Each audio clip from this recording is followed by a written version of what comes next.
আজকে আমরা ডিমের গ্রেডিংয়ের উপরে একটা বিষয় আলোচনা করব।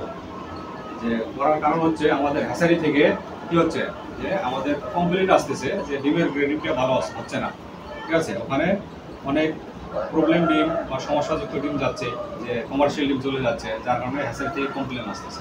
তো আমরা এই ডিমগুলো যাতে ভালো ডিম যায়, হেসিং ডিম যায়, কোনো খারাপ ডিম না যায়, সে বিষয়ের জন্য আজকে আমরা একটা সুন্দরভাবে হেসিং ডিম গ্রেডিংয়ের বিষয়টা কি করবো, উপস্থাপন করব।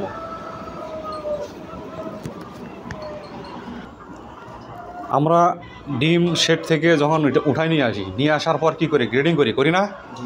এই গ্রেডিংয়ের ক্ষেত্রে আমাদের কিছু বিষয় আছে যে কয়েকটা ধাপে আমাদের গ্রেডিং করতে হয় না হয়?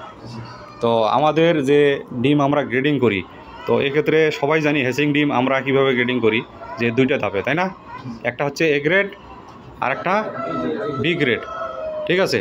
তো যেহেতু আমরা দুইটা গ্রেড করি, তো এ গ্রেড এবং বি গ্রেড, এই এ গ্রেড কত গ্রাম থেকে কত গ্রাম এবং বি গ্রেড কত গ্রাম থেকে কত গ্রাম, এটা তুমি মনির বলো দেখি। এই বি গ্রেডে আমরা ওয়েট করতেছি আপনার 46 থেকে 52 পর্যন্ত, আর এ গ্রেড হচ্ছে আপনার 53 থেকে ডাবল কুসুম ব্যতীত সমস্ত ডিমে আমরা এ গ্রেড হিসেবে নিতেছি। গুড। তাহলে আমরা অলরেডি গ্রেডিং করছি। এই ডিমগুলো হচ্ছে আমাদের এ গ্রেড, আর এই ডিমগুলো হচ্ছে বি গ্রেড। বি গ্রেডের ডিম যেটা আছে সেটা আমাদের 46 গ্রাম থেকে 52 গ্রাম যেগুলো আছে আমরা ওয়েট করে নিয়েছি, এগুলো হচ্ছে বি গ্রেডের ডিম। আর এ গ্রেড ডিম হচ্ছে 53 থেকে এর উপরে সমস্ত ডিম হচ্ছে আমাদের এ গ্রেড ডিম।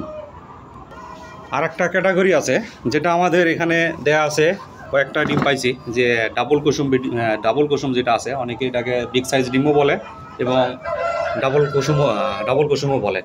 তো এটা হচ্ছে আমাদের ডাবল কুসুম ডিম। এখানে আছে আমাদের হচ্ছে ব্রোকেন অর্থাৎ ডিম ভাঙা ডিম যেগুলো আছে, ভাঙা এবং ফাটা ডিম, সেই ডিমগুলো হচ্ছে ব্রোকেন ডিম। যাই হোক, আমরা হেসিং ডিম, A grade, B grade, double কুসুম এবং ব্রোকেন ডিম জানছি। এবার আমরা জানবো কমার্শিয়াল ডিম। তো মিলন, তুমি বলো দেখি কমার্শিয়াল ডিম আমরা কীভাবে আলাদা করতে পারি? কমার্শিয়াল হচ্ছে যেটার খোসা পাতলা বা 46 গ্রামের নিচে আর বাঁকা তেরা, এটা হচ্ছে কমার্শিয়াল। গুড। অর্থাৎ আমাদের যে ডিমগুলো আছে 46 গ্রামের নিচে, সেই ডিমগুলো আমরা কি করতেছি, কমার্শিয়াল ডিম হিসেবে ব্যবহার করতেছি। এছাড়া বাঁকা তেরা যেগুলো আছে, খোসা পাতলা, এগুলো হচ্ছে আমরা কমার্শিয়াল ডিম হিসেবে ব্যবহার করতেছি। এছাড়াও আর এক ক্যাটাগরি আছে, যেমন আমাদের হলো ড্যামেজ ডিম, তাই না? ড্যামেজ আমরা বলি, ড্যামেজ অর্থাৎ এখানে কোনো কুসুমও নাই, পানিও নাই, শুধু খোসাটা পড়ে আছে।